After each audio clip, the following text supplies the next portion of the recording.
Kliff, we saw the note you left for Adam Peters on draft night to take Josh Connerly. How was it being the GM for that pick, and why for you was taking an offensive tackle important there? Yeah, I've known Adam a long time, so we always have fun with each other. But just being around Josh, the type of person he is, his makeup, competitive spirit, the desire to be great, and just he's young, and I think the skill set is definitely there, and the sky's the limit for the talent. I think building it, you see in our division, the team who just won the whole thing, they built it starting up front, and I think to try and keep up with those type teams, you got to continue to do that and stock that room.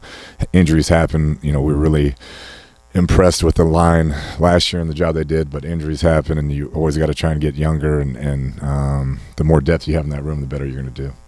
And obviously, I'm sure you had to get away for a little bit after the season, but your communication with Jayden over the course of the last few months, how did that work out? Did you guys meet in person, or was it just, text, things like that? How did you guys just text and calls.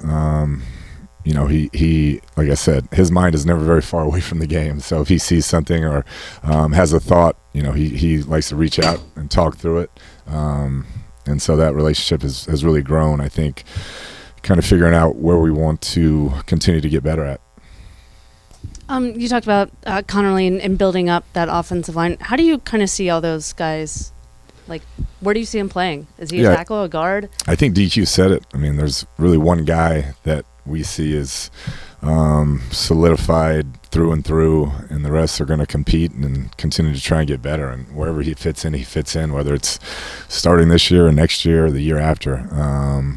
That's what I love about this culture DQ has. Everything's earned, and he'll have to earn it as well, and it's a competitive group right now.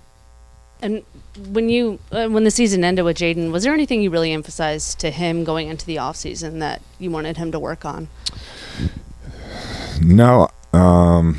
He's a guy, like I said, organically it's going to happen as you continue to work with each other, and he continues to figure out his game and this offense and mess with the offense. So it was more just get some rest, because he wanted to get right back into it. So, hey, get some rest, get away from it, and then attack it. And he's done that. I mean, he is very highly motivated to be as good as he can be, and that's always exciting for the organization.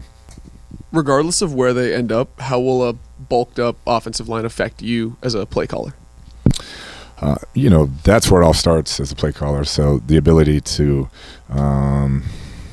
have the entire playbook open and feel comfortable with whatever you call. I think it is always made easier on that group is really good. And I thought last year they were tremendous for what we asked them to do, and playing with the rookie quarterback and really helping him along. And hopefully the pieces we added this year will just make him that much better.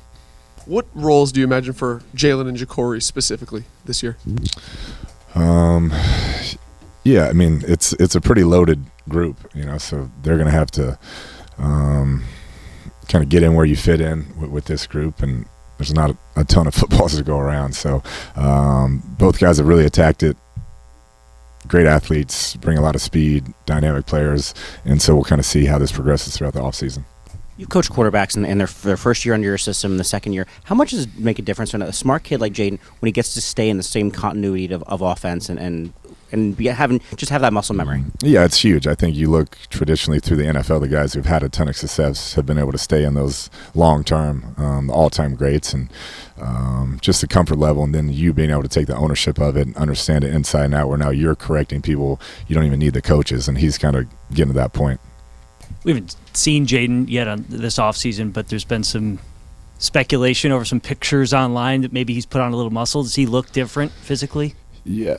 I mean, I think he's still pretty lean, but he's definitely worked really hard at his fitness in the weight room, and I mean, he's here early and stays late and does all the things. So I'm sure I haven't seen his weights, but I'm sure that he's a little bit thicker than he was. And then you saw a lot of Debo in the NFC West. How excited are you to have a guy with that much versatility? Yeah, one of the best competitors I've gone against as a coach, just seeing him twice a year there in Arizona. I was always so impressed with how Kyle utilized him and did different things with him, and he's a football player through and through. Even being out here at OTAs, just you get him on the field, and he's got a natural feel for things as he's figuring this offense out. But couldn't be more thrilled haven't seen it up close and personal for those years to actually get to work with him. He's, like I said, he's a great football player. Hey, Coach. Second year with you and Jayden, obviously a lot of the conversation is, well, everybody else has a full season to tape on. Jayden and also you as a play caller now. How much do you change and evolve your offense for the sake of changing, and how much do you try to anticipate the fact that they do have all that film on you now? Yeah, they have a lot of years of play calling on me, actually. So every year you just evolve and really try to maximize who you are as an offense. So we'll see where these new guys fit in. We'll see what we did well last year, what we think we can improve on, and then go from there. But like I said, the guys I've seen that improve year to year are the really hard workers, and that's what Jayden is. So I would expect him to take another big step. And I don't know if you can really quantify it, but if you can, or however you can answer it, how much are you pulling from your experience from Kyler's second season for Jayden's second season? Yeah, I think throughout my career, just guys that I've been able to work with in year two, like I said, the biggest deal is just the ownership of the offense and the mastery of it, and where they are very comfortable and checks to the line and correcting guys, and the timing, the rhythm of plays, their footwork marrying up with every concept. I think that's where they really take a huge step, and traditionally the second year has been a massive jump for those guys.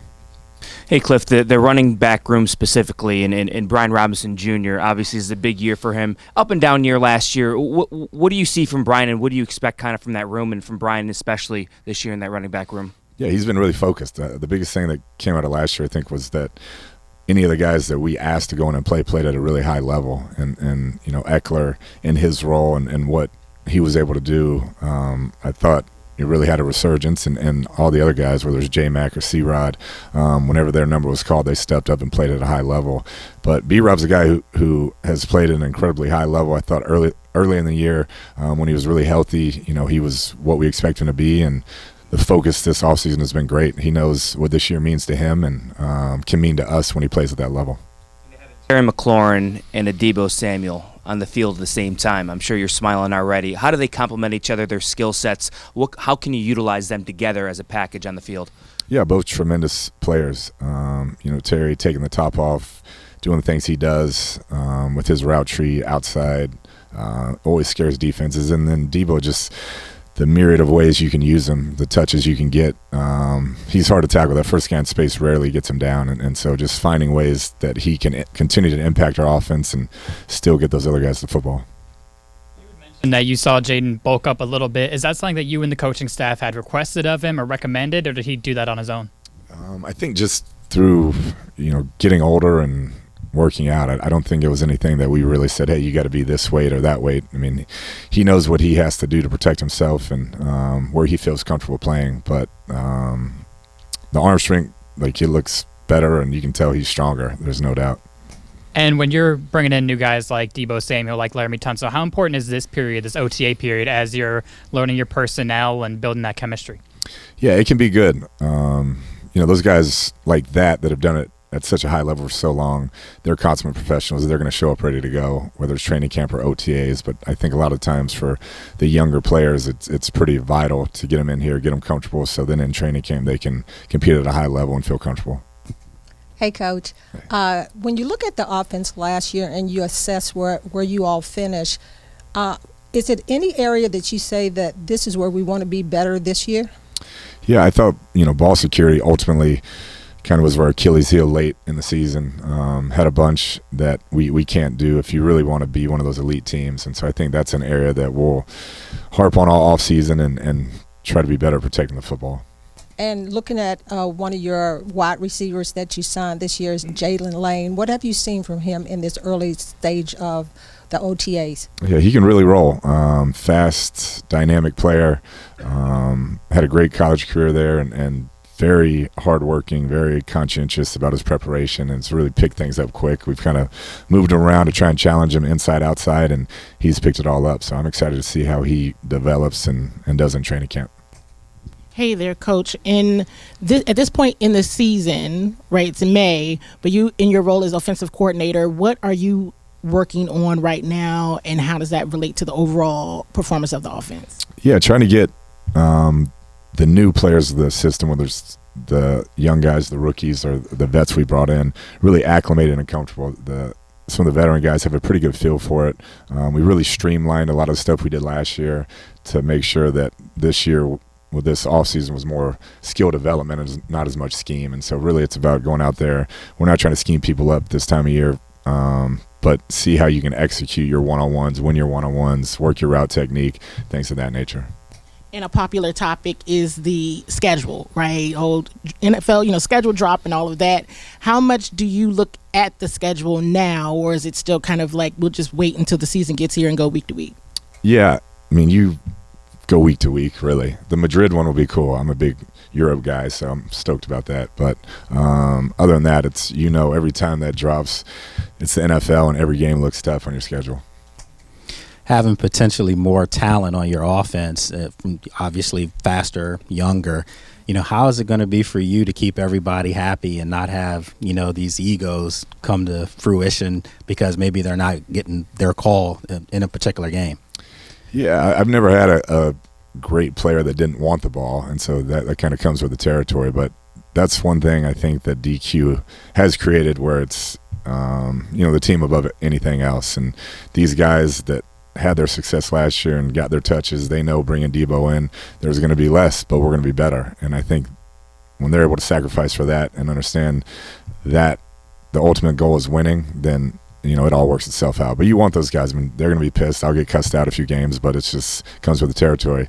You'd rather have really good players cussing you out than bad players cussing you out. So.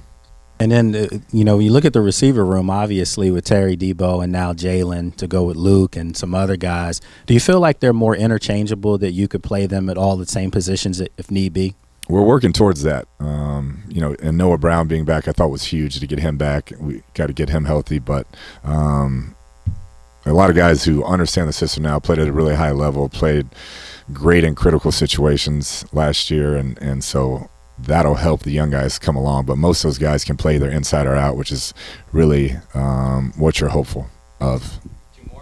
Just one more quickly about the schedule. When you see all these primetime games, do you get excited about the opportunity to be showcased on, national TV, or do you look at it more as it screws up my typical week of preparation? Yeah, I get more excited for the players. This is why they do it, to be in those moments and play in those games and work that hard their entire lives to get here. So to have their friends, family, everybody get to see them in that showcase, that's really exciting for those guys. So preparation is always going to be tough in the NFL. It's going to be a busy year. I think it's more you got to appreciate when you get to an opportunity to play on those stages. David, you got it, last one. Coach, talk about this time of year being more about the development of the player than it is about getting the schemes for Luke McCaffrey. Where do you kind of want to see this development as receivers? Yeah, I think just mastery of the system more than anything. Like I mentioned last year, had him learn inside and outside, really kind of overloaded him, but you can see the comfort level is there this year. I mean, just watching him move around, he's not thinking as much. He's playing fast and letting his natural gifts kind of take over, and that's what we want to see. So I expect him to take a big jump. All right, thank y'all.